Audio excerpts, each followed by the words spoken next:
सामान्य अर्थों में योग शब्द का अर्थ जोड़ होता है।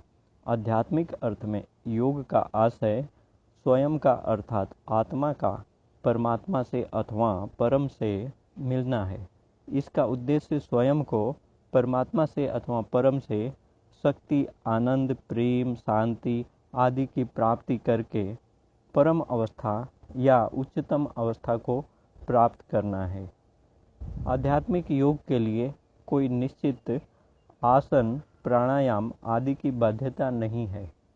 इसके लिए सबसे पहले आध्यात्मिक ज्ञान की आवश्यकता पड़ती है, जिसमें हम स्वयं को ज्ञान, प्रकाश, शांति, प्रेम, आनंद, शक्ति स्वरूप जानते और मानते हैं।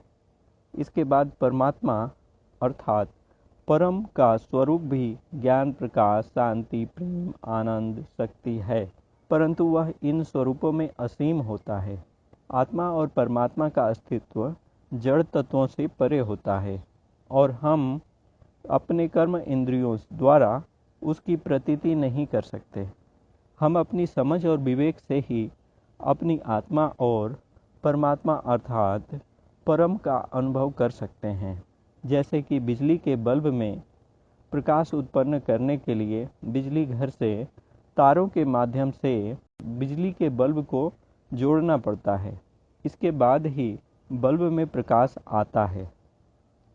इसी प्रकार हम स्वयं में अर्थात आत्मा में शक्ति, आनंद, प्रेम आदि की प्राप्ति के लिए परम स्रोत अर्थात परमात्मा से संबंध जोड़ना पड़ता है। इसके लिए हम अपने वास्तविक स्वरूप ज्ञान, प्रकाश, शांति, प्रेम, आनंद, शक्ति स्वरूप में स्थित होकर या मानकर परमात्मा को याद करते हैं तो शांति, प्रेम, आनंद, खुशी, ज्ञान आदि की प्राप्ति होने लगती है।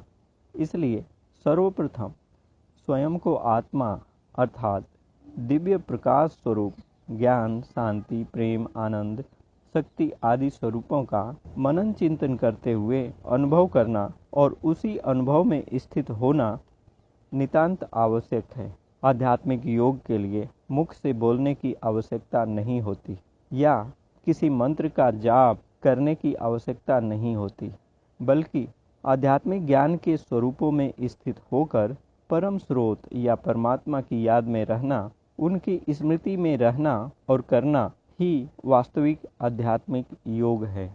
यह योगाभ्यास करते करते हमारा जीवन पूर्णतया ज्ञान, प्रकाश, शांति, प्रेम, आनंद, शक्ति स्वरूप बन जाता है, जिसकी हम सभी की अभिलाषा रहती है। जिसको याद किया जाता है वह जो है, जैसा है, जहाँ है, वह सब मनुष्य की स्मृति में आ जाता है।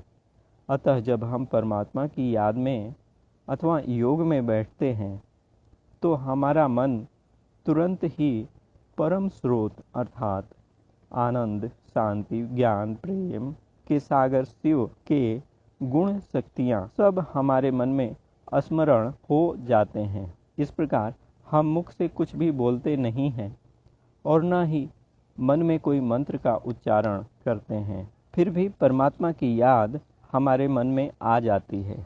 प्रेम से और ज्ञान अर्थात समझ सहित परमात्मा की याद से अर्थात योग से मनुष्य का मन आनंद विभोर हो जाता है। वह स्वयं को देह से न्यारा वायु समान बल्कि वायु से भी हल्का अनुभव करने लगता है।